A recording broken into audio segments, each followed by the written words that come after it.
Hi, hi. This is Garrett with Do It Right Roofing.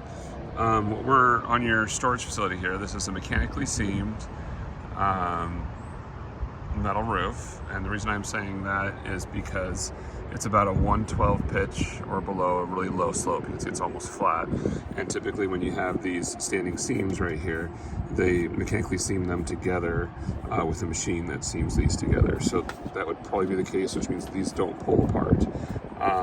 Which is fine. It should make it pretty watertight. I've only seen a couple indications of where water could be coming in, and I'm going to walk around and show you what those are. And a lot of it is maintenance. There's a couple of questionable things down here, pretty much above the gutter edge where the leak is coming in. Now the leak is more coming in right around this vicinity here. And there's nothing to indicate like a hole or penetration around here. However, water could be coming in around the elevator shaft and then traveling down, and then finds another place to travel down to get to that light location in the garage carport section of the facility. So there's a couple areas of potential concern up there, which I'll show you. And then there's also, once it's getting into that space where the ceiling is and the floor, it could be getting in along this wall. One indication that it's coming along this wall is that when there's a really heavy rainstorm, some moisture gets in around the window that's directly above this area as well. So this is the only place that's like 15 or 20 feet, and I'll walk around the rest that I saw that in some spots they put like a roofing screw in, and this one's covered with caulking and stuff, which typically there shouldn't have to be any fasteners in these areas. And there's a bunch of just screws sitting there that somebody left, but that's not really a big deal. But there is spots like this that need to be cleaned up. The gutters, this isn't as full as in some areas, but the gutters are pretty dirty and need to be cleaned out. There's another thing over there with this roofing screw and an extra screw just laying around. So there's several screws along here that could be removed and replaced, and when they're replaced, having it cleaned up with new sealant. Second thing that's needed is the whole roof pretty much needs to be pressure washed and cleaned, cleaning out these gutters so that they drain appropriately, because obviously if they get full of stuff, and I have some pictures that show in different places where they're really full of needles and stuff, that can cause it to overflow. And if the water backs up underneath the flashing, there's going to be this metal here, metal that goes out and then down, and then the gutter that comes up slides up underneath that metal, which is underneath here. And if water gets in behind that, then it could be getting in behind the siding, the metal siding, and cutting in by that window and then coming back to that light. So this is a very good indication or spot that could be in. Let me back up. The other place that we can focus on is up here at the elevator, top of the elevator shaft. There's some questionable stuff going on over here with the HVAC. This could be cleaned up right here. A new split boot could be installed, and that could all be sealed again, just to see if there's some sealant issues going on there. Some sealant can be going in right here. It wouldn't really cause much water to leak if it got in there, but that could still be sealed to create prevent water from coming in.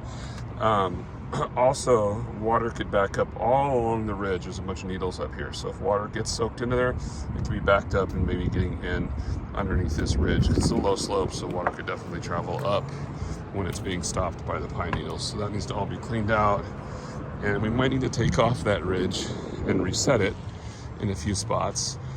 They come in like 10-foot panels, so I wouldn't want to like throw it away or anything, but we've took it off, we'd be able to clean up underneath and see what needs to be sealed so that we can seal that ridge and make sure that water isn't getting in. I think we would do that before getting into this elevator shaft, because if we can clean up by pulling up some of these things and resetting them, that's a lot less work and cost than taking all this apart right here at the elevator shaft to see if there's something coming in here. So that being said, we need some safety anchors, and we might be able to provide a safety anchor that you can move around up here. I'll explain what that is at a future time.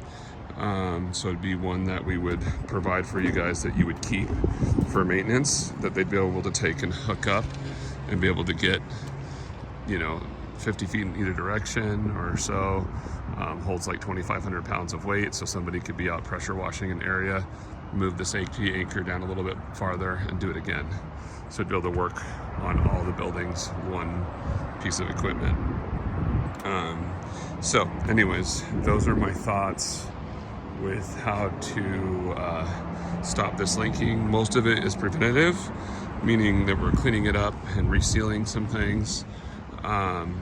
If we take all this apart and clean that up and reseal it, cleaning up all of this pine needles, seeing what needs to be sealed underneath the ridge and do that, and then we clean out the gutters, we get you the safety anchors, it should take care of it. There's a slight chance that it's coming from the elevator shaft. Then that would be another trip back where we'd have to take this all apart and put it back together in order to seal around there. And what I mean by that is if the water's coming in, which we may be able to solve it by taking this apart, but if it's coming in up underneath this metal right here, the only way to get this metal off to make sure that it's sealed under there is to take this off, like pretty much we're taking this whole thing apart to be able to make sure that it's sealed around that bottom. So if you want to do that from the get-go, we can.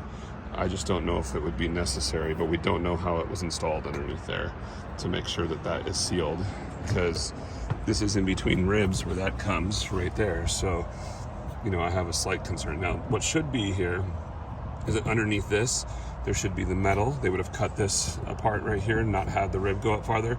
They should have metal that slides up like this. So even if water is traveling under here, which obviously it can, because I can put my finger under there, if water's sliding under there, it'd be hitting that other metal and then coming down and continuing to flow down. There's a corner under there that could be an issue, but it'd be so little water it wouldn't show itself where it is. Up in that corner is probably the most likely culprit, but again, we won't know until we take it apart. So it's kind of like exploratory surgery, and hopefully we wouldn't have to keep on exploring into the elevator compartment here, but that is a possibility. We don't want to have to take off these panels because this pretty much is all one continuous roof. So we want to find the source of the leak and stop it and fix it where we do the least amount of taking stuff off as possible.